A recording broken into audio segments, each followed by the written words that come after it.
എല്ലാവർക്കും നമസ്കാരം. ഞാൻ Arya. My dreams my happiness എന്ന യൂട്യൂബ് ചാനലിലേക്ക് എല്ലാ കൂട്ടുകാർക്കും സ്വാഗതം. ഇന്ന് ഞാൻ നിങ്ങളുമായി പങ്കുവയ്ക്കാൻ പോകുന്നത് വേറെ ഒന്നുമല്ല, നമുക്ക് ഇപ്പോൾ ഈ സീസണിൽ ചെയ്യാൻ പറ്റുന്ന ഏറ്റവും മനോഹരമായ ഒരു പൂക്കൃഷിയെക്കുറിച്ചാണ്. അതേതാണ് നിങ്ങൾക്ക് മനസ്സിലായല്ലോ, ബൊഗൈൻവില്ല ചെടികളെ കുറിച്ചാണ്. നമ്മുടെ വീട്ടിൽ എത്ര പൂക്കാതെ നിൽക്കുന്ന ബൊഗൈൻവില്ല ചെടികളിലും നിറഞ്ഞു പൂക്കാനായിട്ട്, അത് ഒരു കുറ്റിയാണെങ്കിൽ പോലും, അത് ഇതുപോലെ നല്ല വള്ളിച്ചെടിയായിട്ട് നിൽക്കുന്നതാണെങ്കിൽ പോലും അതിലൊക്കെ മനോഹരമായിട്ട് പൂക്കൾ നിറഞ്ഞു നിൽക്കുന്നതിന് ഞാൻ കൊടുത്തൊരു വളമുണ്ട്. അതെന്താണെന്നാണ് ഇന്ന് ഞാൻ നിങ്ങളെ പരിചയപ്പെടുത്തി തരാൻ പോകുന്നത്. അതിന് നമുക്ക് ഒരുപാട് പൈസയൊന്നും മുടക്കേണ്ട കാര്യമില്ല.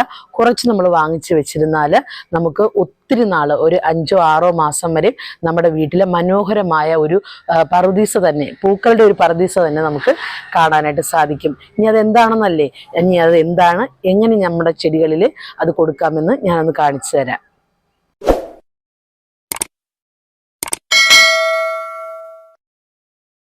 ഇതാണ് ഞാൻ പറഞ്ഞ ആ ഒരു വളമെന്ന് പറയുന്നത്. കണ്ടോ, DAP ആണ് ഞാൻ ഈ പറഞ്ഞ ഫെർട്ടിലൈസർ എന്ന് പറയുന്നത്.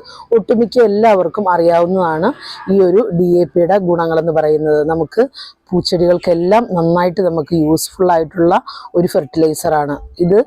ജൈവവളമല്ല, ഇത് രാസവളമാണ്. നമുക്ക് പൂക്കളൊക്കെ ഉണ്ടാകുന്നതിനകത്ത് നമ്മൾ അല്പം രാസവളമൊക്കെ ചേർക്കുന്നത് കൊണ്ട് വലിയ കുഴപ്പമൊന്നുമില്ല.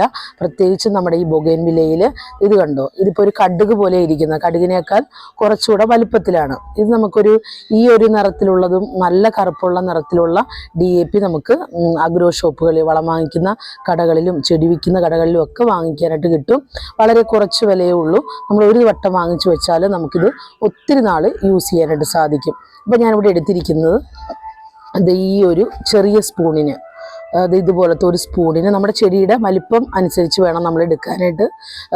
ഇപ്പോൾ എൻ്റെ ഈ ഒരു ചെടി എന്ന് പറയുന്നത് അത്യാവശ്യം നല്ലൊരു വലിപ്പമുള്ള ചെടിയാണ്. കണ്ടോ, ഈ ചട്ടി കാണുമ്പോൾ തന്നെ അറിയാമല്ലോ, അല്പം നന്നായിട്ട് വളർന്നിട്ടുള്ളൊരു ചെടിയാണ്. അപ്പോൾ അതിന് വേണ്ടിയിട്ട് ഞാൻ ഈ ഒരു സ്പൂണ് നിറച്ച് എടുത്തിരിക്കുകയാണ്. നിങ്ങളുടെ ചെടികളൊക്കെ ചെറുതാണെങ്കിൽ ഇതിൻ്റെ ഒരു പകുതി മാത്രം എടുത്താൽ മതി. അപ്പം ഞാൻ ഇതിനകത്ത് നിന്ന് നമുക്ക് ഈ ഒരു ഫുള്ള് സ്പൂണാണ് എടുക്കുന്നത്. അതിന് മുമ്പായിട്ട് നമ്മുടെ ഈ ഒരു ചെടിയുടെ ചുവട് കണ്ടോ, ഇപ്പോൾ ഇതിൻ്റെ ചുവട്ടിലേക്ക് നോക്കി അറിയാം, നമ്മൾ മറ്റേ ആ ഒരു സവാളത്തൊലിയും നമ്മൾ അടുക്കളയിൽ എടുത്ത കുറച്ച് വേസ്റ്റൊക്കെ ഇതിനകത്ത് കിടപ്പുണ്ട്. അതൊക്കെ ഞാൻ ഇതിലിട്ട് കൊടുക്കുന്നതാണ്. അതെല്ലാം നമുക്ക് നല്ല വളങ്ങളാണ്. ഇപ്പോൾ ഈ ഒരു DAP നമ്മൾ ഇട്ട് കൊടുത്തെന്ന് പറഞ്ഞാലും അതിൻ്റെ കൂടെ ഇങ്ങനെയുള്ള ജൈവ വളങ്ങൾ കൂടെ കൊടുക്കുന്നത് കൊണ്ട് യാതൊരു കുഴപ്പവും നമ്മുടെ ചെടികൾക്ക് സംഭവിക്കുകയില്ല. അപ്പോൾ നമ്മൾ ഡയറക്റ്റ് കൊണ്ടുപോയി ഈ ഒരു DAP ഇട്ട് കൊടുക്കുന്നതിന് പകരം നമ്മൾ ഇതിൻ്റെ ചുവടൊന്ന് പയ്യനെ ഒന്ന് ഇളക്കി കൊടുത്തതിന് ശേഷം ഈ ഒരു വളം ചെയ്യുന്നതാണ് ഏറ്റവും നല്ലത്. അപ്പോൾ നമ്മൾ അതിൻ്റെ ചുവടൊക്കെ ഒന്ന് ഇളക്കി കഴിഞ്ഞു. ഇനി നമുക്ക് നമ്മൾ എടുത്തു വെച്ചിരിക്കുന്ന ആ ഒരു ഫെർട്ടിലൈസർ, അതിൽ നിന്ന് നമുക്ക് ഒരു സ്പൂണ് ഇത് കണ്ടോ, ഈ ഒരു അളവിൽ ഞാൻ എടുത്തിരിക്കുകയാണ്. ഇനി നമുക്കിതിൻ്റെ ചുവട്ടിലായിട്ടൊന്ന് ഇട്ട് കൊടുക്കാം. ചുവട്ടിലിടുമ്പോഴും നമ്മൾ ഈ തണ്ട് കൊണ്ട് മുട്ടിച്ചിടാതെ നമുക്കിത് ഇതിൻ്റെ ചുറ്റിനുമായിട്ട് ആ ഒരു ചട്ടിയുടെ ചുറ്റിനും വീഴത്തക്ക രീതിയിൽ ഇങ്ങനെ ഇട്ട് കൊടുക്കുക. അപ്പോൾ നമ്മൾ ഇട്ട് കൊടുത്തു, ഒരു 50-60 തരിയൊക്കെ ഇട്ട് കൊടുത്താലും കുഴപ്പമൊന്നുമില്ല. വലിയ ചട്ടിയാണെങ്കിൽ, ചെറുതാണെങ്കിൽ ഒരു 20-25 ഇതുപോലത്തെ ആ ഒരു കടുകുപടി പോലെ വരുന്നത് മാത്രം ഇട്ട് കൊടുത്താൽ മതി. ഇനി നമുക്ക് ഇത് ഇട്ട് കൊടുത്തു കഴിഞ്ഞാൽ വേറൊരു കാര്യം പ്രത്യേകിച്ച് നമ്മൾ ശ്രദ്ധിക്കേണ്ടത്, നമ്മൾ നന്നായിട്ട് വെള്ളം ഒഴിച്ചു കൊടുക്കണം. അത് വൈകുന്നേരം നമ്മൾ ഇട്ട് കൊടുത്തിട്ട് വെള്ളം ഒഴിക്കുന്നതായിരിക്കും ഏറ്റവും നല്ലതെന്ന് പറയുന്നത്. നന്നായിട്ട് അതിൻ്റെ ചുവട് നന്നായിട്ടൊന്ന് വെള്ളമൊക്കെ ഒഴിച്ച് കുതിർക്കണം. ഇനിയിപ്പോൾ നമ്മൾ ഒരുപാട് ഉണങ്ങിക്കിടക്കുന്ന ചുവട്ടിലേക്ക് നമ്മൾ ഈ ഒരു വളം ഇട്ട് കൊടുക്കരുത്.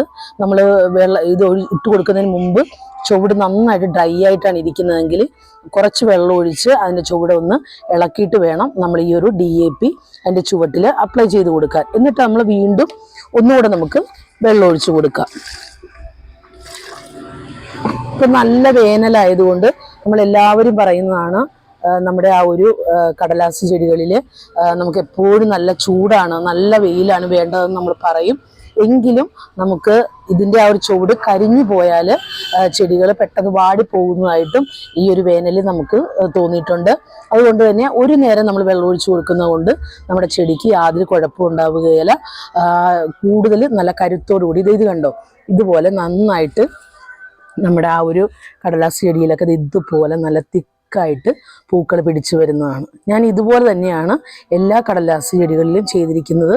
ഇപ്പോൾ നമ്മുടെ കടലാസ് ചെടികൾ പല കളറിലുള്ളതുണ്ട്, അതിലൊക്കെ നിറയെ പൂക്കൾ പിടിച്ചിട്ടുണ്ട്. പിന്നെയും കൊഴിഞ്ഞു പോകുന്നതിനനുസരിച്ച് വീണ്ടും പിടിച്ചു വരുന്നുണ്ട്. അപ്പോൾ ഈ ഒരു DAP എന്ന് പറയുന്നത് പൂക്കൾ ഉണ്ടാകുന്ന എല്ലാ ചെടികൾക്കും വളരെ യൂസ്ഫുള്ളാണ്. പ്രത്യേകിച്ച് ബൊഗൻവില്ലകളിൽ ഇട്ട് കൊടുത്താൽ വെറും 15 ദിവസത്തിനുള്ളിൽ തന്നെ നിങ്ങൾക്ക് ഇതിൻ്റെ റിസൾട്ട് കാണാൻ സാധിക്കുന്നതാണ്. അപ്പോൾ തീർച്ചയായിട്ടും നിങ്ങളുടെ ബൊഗൻവില്ല ചെടികളിൽ ഇതൊന്ന് അപ്ലൈ ചെയ്ത് നോക്കുക. അപ്പോൾ ഇത് കണ്ടല്ലോ, നമ്മുടെ ആ ഒരു ഓരോ ബൊഗൻവില്ല ചെടികളിലും നിറച്ച് ഫ്ലവറിങ് ആയിക്കൊണ്ടിരിക്കുകയാണ്. അത് പല പല കളറുകളാണ്. മഞ്ഞയുണ്ട്, ചെറിയൊരു ഗോൾഡൻ ഉണ്ട്, വൈറ്റ് ഉണ്ട്, അതുപോലെ തന്നെ റെഡ്, നല്ല റെഡുണ്ട്, അതിൻ്റെ ഒരു ലൈറ്റ് റെഡ് ഉണ്ട്. അങ്ങനെ പല വെറൈറ്റീസ് നമുക്ക് ഉണ്ട്. ഇത് വർഷങ്ങളായിട്ട് നമുക്ക് നമ്മുടെ മുറ്റത്ത് നിൽക്കുന്ന ബൊഗൻവില്ല ചെടികളാണ്. എൻ്റെ വീഡിയോ സ്ഥിരം കാണുന്നവർക്കറിയാം, നമ്മൾ പ്രൂണിങ് ചെയ്ത് നമ്മൾ ഓരോ വർഷവും നിർത്തുന്നതാണ്. അപ്പോൾ ഇത്തവണ ഞാൻ അധികമായിട്ട് ഹാർഡ് പ്രൂണിങ് ഒന്നും ചെയ്തില്ല. ജസ്റ്റ് അതിൻ്റെ ആ ഒരു ബ്രാഞ്ചുകൾ ചെറുതായിട്ടൊന്ന് കട്ട് ചെയ്തുള്ളൂ ഈ ഒരു വർഷം. പക്ഷെ എന്നിട്ടും നമുക്ക് നല്ല രീതിയിൽ, അപ്പോൾ ഇതിങ്ങനെ പടർന്നിട്ടാണ് നമുക്ക് പൂക്കളുണ്ടാവുക. നമ്മൾ നല്ല ഹാർഡ് പ്രൂണിങ് ആണ് ചെയ്യുന്നതെങ്കിൽ കുറ്റിയായിട്ട് തന്നെ നമ്മുടെ ചെടികളിൽ ഒത്തിരി പൂക്കൾ ഉണ്ടാകുന്നതായിരിക്കും. അപ്പം ഈ ഒരു തവണ ഞാൻ ഇങ്ങനെ ഒന്ന് ചെയ്ത് നോക്കിയപ്പോൾ നമുക്ക് നിറച്ചിത് ഇതുപോലെ ഇങ്ങനെ പിടിച്ചു വരികയാണ് ഉണ്ടായത്. അപ്പോൾ ഇതിൻ്റെ ആ ഒരു ഉപയോഗം എന്ന് പറയുന്നത് നമ്മളെപ്പോഴും വളരെ കുറച്ചളവിൽ നമ്മുടെ ചെടിയുടെ ആ ഒരു അളവിനനുസരിച്ച് വലിപ്പത്തിനനുസരിച്ച് മാത്രമേ നമ്മൾ ഈ ഒരു വളം നമ്മൾ അപ്ലൈ ചെയ്ത് കൊടുക്കാവുള്ളൂ. അത് നമുക്ക് 10 ദിവസം കൂടുമ്പോൾ, ഒന്നെങ്കിൽ നമുക്ക് ഒരു 10 ദിവസം കൂടുമ്പോൾ, അല്ലെങ്കിൽ ഒരു മാസത്തിൽ 2-3 തവണ നമുക്ക് ഈ ഒരു ഫെർട്ടിലൈസർ യൂസ് ചെയ്യാം. നല്ല റിസൾട്ട് നൽകുന്ന ഒരു ഫെർട്ടിലൈസർ തന്നെയാണ്. അപ്പോൾ നമ്മുടെ ആ ഒരു ബൊഗൻവില്ല ചെടിക്ക് ഇതുപോലെ പൂത്തുതിക്കാൻ വേണ്ടിയിട്ട് ഞാൻ കൊടുത്ത വളം എന്താണെന്ന് നിങ്ങൾക്ക് മനസ്സിലായല്ലോ. വളരെ കുറച്ച് നമ്മൾ വാങ്ങിച്ചു വെച്ചിരുന്നാൽ മതി. അതിൽ നിന്ന് 1 സ്പൂണ്, അളവ് കൂടാതെ ഇരുന്നാൽ മതി, 1 സ്പൂണ് നമ്മുടെ ചെടിയുടെ ആ ഒരു വലിപ്പത്തിനനുസരിച്ച് നമുക്ക് ചെടികൾക്ക് ഒന്ന് ഇട്ട് കൊടുത്ത് വെള്ളമൊക്കെ ഒഴിച്ചു കൊടുത്താൽ നല്ല ഭംഗിയിൽ നമുക്ക് ബൊഗൻവില്ല പൂക്കൾ പിടിച്ചു കിട്ടുന്നതാണ്. നമുക്കതൊരു 10 ദിവസം കൂടുമ്പോൾ നമുക്ക് ഇട്ട് കൊടുത്താലും നമുക്ക് കുഴപ്പമൊന്നുമില്ല. നന്നായിട്ട് വെള്ളം ഒഴിച്ചു കൊടുത്താലും മതി. വെള്ളം ഒഴിച്ചു കൊടുക്കുമ്പോഴേക്കും നമ്മൾ 2 നേരമൊന്നും വെള്ളം ഒഴിച്ചു കൊടുക്കണ്ട, നമ്മൾ 1 നേരം വെള്ളം ഒഴിച്ചു കൊടുത്താൽ മതി. പക്ഷേ ആ ഒരു ചെടിയുടെ ചുവട്ടിൽ ചെറിയൊരു ഈർപ്പമുണ്ടെങ്കിൽ നമ്മുടെ ഈ ബൊഗൻവില്ല ചെടികളിൽ നല്ല വെയിലും കൂടെ കിട്ടുമ്പോൾ പെട്ടെന്ന് അത് പൂത്ത് കിട്ടുന്നതായിരിക്കും. അപ്പോൾ ഇന്ന് ഞാൻ കാണിച്ചു തന്ന ആ ഒരു ഫെർട്ടിലൈസർ DAP എന്നുള്ള ആ ഒരു ഫെർട്ടിലൈസറിൻ്റെ യൂസസ് എല്ലാവർക്കും മനസ്സിലായല്ലോ. അപ്പോൾ ഇന്നത്തെ വീഡിയോ എല്ലാവർക്കും ഇഷ്ടമായെങ്കിൽ, ഉപകാരമായെങ്കിൽ മൈ ഡ്രീംസ് മൈ ഹാപ്പിനെസ് എന്ന യൂട്യൂബ് ചാനൽ ഒന്ന് സബ്സ്ക്രൈബ് ചെയ്യുക, കൂടെയുള്ള ബെല്ലൈക്കൻ കൂടെ ക്ലിക്ക് ചെയ്യുക. കൃഷി ഇഷ്ടമുള്ള നിങ്ങളുടെ കൂട്ടുകാരിലേക്ക് ഒന്ന് ഷെയർ ചെയ്ത് കൊടുക്കുക. അപ്പോൾ അടുത്ത നല്ലൊരു കൃഷി വീഡിയോ കാണുന്നവരേക്കും എല്ലാ കൂട്ടുകാർക്കും നന്ദി.